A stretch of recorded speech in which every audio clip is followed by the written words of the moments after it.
Well, this latest surge has magnified many of the problems Madison was already facing before Omicron and even before the pandemic. Local homeless shelters, food pantries, and nonprofits continue to serve a record number of people. Christina Laurie has the story behind the city's newest art project meant to help. Madison's newest piece of artwork is going up here at the Overture piece by piece. From the outside, it looks like a mural. From the inside, it has much more meaning.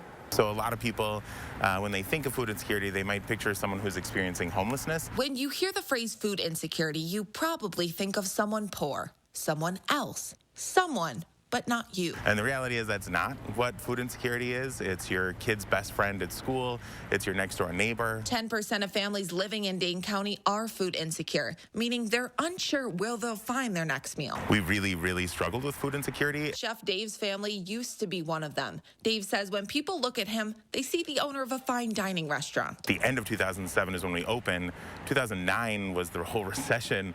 And, you know, it was the point where my family and I were, like, thankfully we had the restaurant, but we were definitely eating a majority of our food just from, like, leftovers and food that was going to not be okay later on. But many families like Dave's are struggling in silence, and this mural is meant to help. This is about more than just people who are food insecure. This is just about what food means to you. And you'll actually see that as this mural comes together.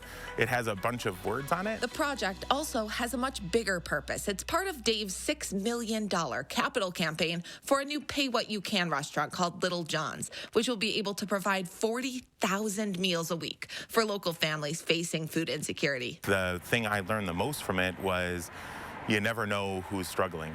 This mural will be up through the end of January, and through then, Little John's is still collecting more donations and food stories. You can share both at the links we posted up on our website, channel3000.com. Reporting in Madison for News 3 Now, I'm Christina Laurie. And the goal was to raise $25,000 through the mural project. Heidi ended up with $75,000 and counting, pushing Little John's to $3.5 million of its $6 million fundraising goal. Once Heidi hits $4 million, he will break ground on the restaurant, which he expects to happen this summer.